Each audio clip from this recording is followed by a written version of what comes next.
రాజ్నాథ్ సింగ్ చాలా అగ్రెసివ్గా మాట్లాడారు. పాకిస్తాన్ ఒక రోగ్ దేశం కాబట్టి అలాంటి పాకిస్తాన్ చేతిలో ఉన్న అణ్వస్త్రాలు అంత సేఫ్ కాదు అని చెప్పేసి వెంటనే పాకిస్తాన్ కూడా రియాక్ట్ అయింది. ఏదో భారతదేశం చీకటి వ్యాపారం చేస్తోంది అంటూ చాలా పెద్ద కామెంట్స్ కూడా చేశారు. అంతర్జాతీయ దర్యాప్తు జరిపించాలి, భారత్ చేసే చీకటి వ్యాపారం పైనంటూ పాకిస్తాన్కి చెందిన చాలామంది నేతలు మాట్లాడిన పరిస్థితి. ఎందుకు ఇటువంటి ఆరోపణలు చేయాల్సి వస్తోంది పాకిస్తాన్? అసలు విషయం ఏంటి? భారత్ ఆందోళన నిజమేనా? ఎంజీరావు గారు, నిన్న భారత రక్షణ శాఖ మంత్రి రాజ్నాథ్ సింగ్ గారు అన్న విషయం ఏంటంటే, పాకిస్తాన్ రోగ్ నేషన్ కాబట్టి దాని దగ్గర ఉన్న 170 అణ్వస్త్రాలను అంతర్జాతీయ అణు సంస్థ IAEA పర్యవేక్షణలోకి తీసుకువెళ్ళాలి అని మాట్లాడారు. ఇది ఎంతవరకు సమంజసం అంటే, ఫస్ట్ పాకిస్తాన్ని రాజ్నాథ్ సింగ్ గారు డిస్క్రైబ్ చేసిన విధానం ఏంటంటే, ఇది ఒక రోగ్ నేషన్. రోగ్ నేషన్ అంటే ఒక భూతం లాంటిది అనమాట. అది ఒక పద్ధతి పాడు ఉండదు. రెండో విషయం ఏంటంటే, రోగ్ నేషన్ అంటే అంతర్జాతీయంగా ఏమంటారంటే it is a failed state అంటారు. ఒక విఫల దేశం. ఇప్పుడు సొమాలియా అని, ఇథియోపియా అని, యెమెన్ అని, ఈ ఆఫ్ఘనిస్తాను, మయన్మారు, బంగ్లాదేశ్, ఈ దేశాలన్నింటిలో ఏంటంటే విఫల దేశాలు అంటారు. ఈ విఫల దేశం అంటే ఏంటంటే, ఫస్ట్ ఆర్థికంగా, సామాజికంగా, రాజకీయంగా, అంతర్జాతీయంగా వాళ్ళకి ఒక పద్ధతి ఏమీ లేకుండా ఇష్టం వచ్చినట్టు వ్యవహరిస్తూ దేన్ని లేకుండా అంతర్జాతీయ శాంతికి విఘాతం కలిగించే దేశాలనే రోగ్ స్టేట్ అంటది అమెరికా. అదేవిధంగా అంతర్జాతీయ చట్టాలు కూడా వీటిని ఏమంటారంటే ఫెయిల్డ్ స్టేట్, విఫల దేశాలు అంటారు.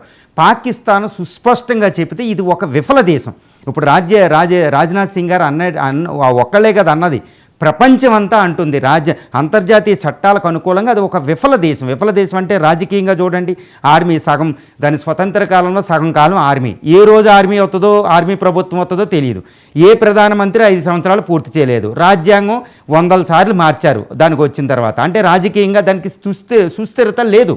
రెండు, అంతర్గతంగా సామాజికంగా ఒక పద్ధతి ఉండదు. ఎప్పుడు తిరుగుబాట్లు, బలూచిస్తానని అక్కడ నార్త్ వెస్టర్న్ ఫ్రాంటియర్ ప్రావిన్స్ అని ఇక్కడ తిరుగుబాట్లు ఉంటాయి. సో సామాజికంగా లేదు, మైనారిటీకి లేదు, సెక్యులరిజం లేదు. ఇంకా ఆర్థిక వ్యవస్థ చూస్తే మనందరికీ IMF ఎప్పుడూ అడుక్కోవడమే. సో ఆర్థికంగా ఏ విధంగా చూసినా అది ఒక ఫెయిల్డ్ స్టేట్, ఒక రోగ్ నేషన్. ఇది సుస్పష్టం రాజ్నాథ్ సింగ్ గారు అన్నట్టు. సో కాబట్టి దాని దగ్గర ఏమున్నాయి? అణ్వాయుధాలు ఉన్నాయి. 172 అణ్వాయుధాలు ఉన్నాయి according to Stockholm International Peace Research Institute SIPRI ప్రకారం. 170 అణ్వాయుధాలు రోగ్ నేషన్ దగ్గర ఉండొచ్చా అంటే, పిచ్చోడి దగ్గర రాయి ఉండొచ్చా? రాయి తీసుకోవాలి కదా. అందువల్లే ఇంటర్నేషనల్ ఆటమిక్ ఎనర్జీ ఏజెన్సీ అని వియన్నా బేస్డ్ స్విట్జర్లాండ్లో ఒకటి ఉంటుందండి. 180 కంట్రీలు అందులో సభ్య దేశాలు. అది UN అంటే ఐక్యరాజ్య సమితికి అనుబంధ సంస్థ. దాని పర్యవేక్షణలో ఇవి తీసుకురావాలి. International atomic energy agency IAEA ఏం చేస్తుందంటే ఈ అణు విధానానికి సంబంధించి పర్యవేక్షణ చేస్తూ ఉంటుంది ప్రపంచ దేశాలన్నిటి మీద. ఈ అణు మెటీరియల్ న్యూక్లియర్ అంటే అంత ఈజీ కాదండి. అది పీస్ఫుల్ అంటే శాంతియుత ప్రయోజనాలకు ఉపయోగపడతాయి, విద్యుత్ అని, ఈ మెడికల్ ప్రయోజనాలని. కానీ అదే అణ్వాయుధం ప్రపంచాన్నే నాశనం చేయగలదు. సో ఈ అణ్వాయుధాలు అందరి చేతిలో ఉండకూడదు కాబట్టి దాన్ని పర్యవేక్షణ చేస్తూ ఉంటుంది. కాబట్టి ఈ అణ్వాయుధ దేశాలు, అణ్వాయుధ టెక్నాలజీని ఉపయోగించుకునే దేశాలు అంటే 160 పైగా దేశాలు ఈ సభ్య దేశాలుగా ఉంటూ ప్రతి దేశం IAEAతో ఒప్పందం కుదుర్చుకోవాలి. సో పాకిస్తాన్ కూడా అందులో సభ్య దేశాలు. కానీ పాకిస్తాన్ అణ్వాయుధాలు ఎంత ప్రమాదమైందండి? ఒక దేశాన్ని బ్లాక్మెయిల్ చేయొచ్చా? ఒక ప్రజాస్వామ్యం, ప్రపంచంలో పెద్ద ప్రజాస్వామ్య దేశం భారతదేశం. న్యూక్లియర్ టెక్నాలజీలో ఇంపెకబుల్ ట్రాక్ రికార్డు ఉంది, తిరుగులేని చరిత్ర, ఎవరి మీద వేయదు. నో ఫస్ట్ యూజ్ పాలసీ కూడా మనకి నో ఫస్ట్ యూజ్. ఎవరి మీద అణ్వస్త్రం వెయ్యం, వాళ్ళు మన మీద వేస్తేనే వేస్తాం. రెండు, భారత అణు విధానం ఏంటంటే నో ఫస్ట్ యూజ్, మనం వెయ్యం వాళ్ళ మీద, వాళ్ళు వేస్తేనే వేస్తాం. రెండోది ఏంటంటే భారత అణు విధానం ప్రకారం అణ్వస్త్రాలు లేని దేశం మీద ఎప్పుడూ అణ్వాయుధం ఉపయోగించాం. రెండోది మన అణు విధానంలో. ఇక మూడోది ఏంటంటే అణ్వస్త్రాలను పీస్ఫుల్ పర్పస్కి ఉపయోగిస్తాం. ఇంటర్నేషనల్ డిజార్మ్మెంట్ అంటారు. ప్రపంచవ్యాప్తంగా అణు నిరాయుధీకరణకు పోరాడతాం. మా దగ్గర ఉన్న అణ్వాయుధాలు కేవలం ఓ డిటరెన్స్, రక్షణకు మాత్రమే, ఉపయోగించడానికి కాదు. మా కన్వెన్షనల్ సాంప్రదాయ యుద్ధం చాలా అంటది. సో ఇది అద్భుతమైన అణు విధానం. అమెరికాకే లేదు, రష్యాకే లేదు, చైనాకే లేదు. వాళ్ళు ఎవరినైనా బ్లాక్మెయిల్ చేస్తారు అప్పుడప్పుడు. ఇక పాకిస్తాన్ చూడండి, అణు విధానం ఎలా ఉంటుంది? ఎవరి మీద, మా మీద ఎవరైనా ఒత్తి వేసేస్తాం. చూడండి ఎంతమంది బెదిరించారో భారతదేశాన్ని. ఎన్ని వందల సార్లు బెదిరిస్తారో. అణ్వాయుధాలు కూడా తీశారు వాళ్ళు బయటికి. సో ఇంత పరిస్థితి. సో ఈ అణ్వాయుధం దృష్ట్యా నిన్న రాజ్నాథ్ సింగ్ గారు అంటే భారతదేశం చెప్తుంది ప్రపంచానికి, ఆ పిచ్చోడి చేతిలో రాయి ఉంది, ఆ రాయిలో అణ్వాయుధాలు తీసుకెళ్ళి IAEA పరిధిలో పర్యవేక్షణలో పెట్టండి అంటుంది. ఇది భారతదేశానికి ఒకటి దానికే కాదు, ప్రపంచ శాంతికి, ప్రపంచ అణు నిరాయుధీకరణకు ఉపయోగం. ఎందుకంటే ఇదే పాకిస్తాన్ ఇరాన్కి, నార్త్ కొరియాకి అణ్వస్త్రాలు ఇచ్చిన దాఖలు ఉన్నాయి. ఒకప్పుడు గడాఫీ గారికి అణ్వాయుధాలు ఇచ్చారు వాళ్ళ నుంచి ఫండ్ తీసుకుని. సో ఇది కానీ ఇక్కడ ఒక ట్విస్ట్ ఏంటంటే భారతదేశం ఇలా మాట్లాడగానే భారతదేశం మాటకి అంత విలువ ఉంటుంది ప్రపంచవ్యాప్తంగా. వెంటనే పాకిస్తాన్ భారతదేశం మీద నిరాధారణమైన ఆరోపణ చేసింది. అదేంటి, భారతదేశం కూడా ఈ అణ్వాయుధాల మెటీరియల్ని చీకటి వ్యాపారం క్లాండస్టైన్గా ఆళ్ళకేళ్ళకి ఇవ్వడం వ్యాపారం చేస్తుంది, దాని మీద విచారణ చేయమని అడుగుతుంది IAEAని. IAEAకి అధికారం ఉంటుంది.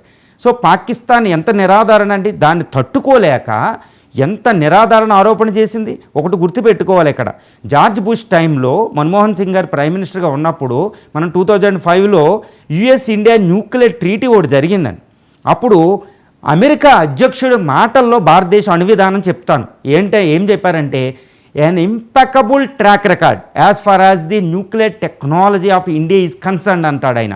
an impeccable track record, wonderful word అనమాట ఇంగ్లీష్లో. అంటే ఏంటంటే అనుమానించడానికి కూడా వీలు లేని ఒక అద్భుతమైన చరిత్ర భారతదేశానికి. ఎవరి నుంచి అణ్వాయుధాలు తెచ్చుకోలేదు, అణు టెక్నాలజీ తెచ్చుకోలేదు, ఎవరికి ఇవ్వదు కూడా, ఎందుకంటే అణు అనేది చాలా డేంజరు. సో ఇంత గొప్ప రికార్డు ఉంది కాబట్టి భారతదేశం NPT, CTBT అనే అణు ఒప్పందాల మీద సంతకం చేయకపోయినా భారతదేశంతో మేము అణు ఒప్పందం కుదుర్చుకుంటున్నామని అమెరికాయే చెప్పింది. ఎంత బ్యూటిఫుల్ అండి అది అణు ఒప్పందం. సో ఈరోజు అమెరికాయే మనకి ఇంత రికార్డు ఇచ్చింది. మనం ఆ NPT అన్నీ ఏమీ లేకుండానే ఇంటర్నేషనల్ అణు ఒప్పందాలు మనం ఇన్వాల్వ్ అయ్యాం. సో ఇంత ట్రాక్ రికార్డు ఉన్న ఒక దేశాన్ని పాకిస్తాన్ అనడానికి ఏమైనా ఉందా? అసలు ఎంత అంటే అంతర్జాతీయ సమాజం నవ్విద్ది దాన్ని చూసి. సో ఇంటర్నేషనల్ ఎవ్వరికీ లేని ఒక అద్భుతమైన చరిత్ర అణు టెక్నాలజీ విషయంలో గోప్యంగా ఉంచడం, ఎవరికి ఇవ్వకపోవడం, దాన్ని దొంగల చేతిలో పడకుండా కాపాడడంలో భారతదేశం అంతా, ఈవెన్ న్యూక్లియర్ రియాక్టర్లు అన్నీ కూడా IAEA పర్యవేక్షణలో శాంతియుత ప్రయోజనాలకు ఉపయోగిస్తారు. వాటిలో రేడియేషన్ అన్నీ స్టాండర్డ్స్ ఉంటాయి. సో ఈ విధంగా చూస్తే పాకిస్తాన్ అణ్వాయుధాలని ఇంటర్నేషనల్ పరిధిలో తీసుకెళ్లేది అనేది భారతదేశం ఒక కొత్త ప్రతిపాదన ప్రపంచానికి తీసుకొచ్చింది. ఏంటి, పిచ్చివాడు చేతిలో ఉన్న రాళ్ళని అంటే అణుబాంబుల్ని ప్రపంచ IAEA పర్యవేక్షణలో పెట్టండి ఒక కొత్త ప్రతిపాదన తీసుకొచ్చింది, ఒక అద్భుతమైన ప్రతిపాదన. దీన్ని అంతర్జాతీయ సమాజం చాలా సీరియస్గా తీసుకుంటుందండి. ఎందుకంటే ఇప్పుడు US ప్రెసిడెంట్ ఇరాన్తో న్యూక్లియర్ టాక్స్ ఉన్నాయి, ఇప్పుడు నార్త్ కొరియా బెదిరిస్తుంది. చాలా దేశాలు అణ్వాయుధాలు అనవసరంగా సంపాదించుకుని, పిచ్చి పిచ్చి డిక్టేటర్షిప్ ఉన్న దేశాలు సంపాదించుకుని, గొప్ప గొప్ప దేశాలు, ప్రజాస్వామ్య దేశాలు అంటే భారతదేశాన్ని ఎలాంటి దేశాలను బెదిరిస్తున్నాయి అక్కడ. కాబట్టి ఈ IAEA పరిధిని విస్తరించమని భారతదేశం అడుగుతుంది. ఒక కొత్త ప్రతిపాదన, అంతర్జాతీయ చట్టాలు, అంతర్జాతీయ సమాజం దీన్ని చాలా తీవ్రంగా పరిగణించి కూడా దీన్ని అమల్లోకి తీసుకురావాల్సిన అవసరం ఎంతైనా ఉందని భారతదేశం చెప్తుంది. ఇంటర్నేషనల్ అటామిక్ ఎనర్జీ ఏజెన్సీ పర్యవేక్షణలోకి పాకిస్తాన్ అణ్వస్త్రాలు వస్తే మరి పాకిస్తాన్కి ఫ్రీ హ్యాండ్ ఉండదా? ఆ అణ్వస్త్రాలను ఉపయోగించుకోవాలి అంటే ఖచ్చితంగా ఏదైనా పర్మిషన్ తీసుకోవాల్సి ఉంటుందా? ఇప్పుడు ఇంటర్నేషనల్ అటామిక్ ఎనర్జీ పర్యవేక్షణ అంటే వాళ్ళు ఒక ఇన్స్పెక్టర్స్ ఉంటారండి. IAEA స్విట్జర్లాండ్ బేస్డ్, దానికి 2550 మంది సైంటిస్టులని పర్యవేక్షకులు వీళ్ళు ఉంటారు. వీళ్ళ పర్యవేక్షకులు వస్తే ఈ అణ్వాయుధాలను ఎక్కడ స్టోర్ చేశారు, ఎలా స్టోర్ చేస్తున్నారు, తీవ్రవాదుల చేతులకు వెళ్తున్నాయా, నిజం లీకేజ్ అనే వార్తలు వస్తున్నాయి, లీకేజ్ అవుతున్నాయా, కరెక్ట్గా భద్రతా ప్రమాణాలు పాటిస్తున్నారా లేదా, ఎక్కడెక్కడ ఉన్నాయో అన్నీ చాలా జాగ్రత్తగా పర్యవేక్షణ వస్తుంది. ఒక ట్రాన్స్పరెన్సీ, పారదర్శకత వస్తుంది.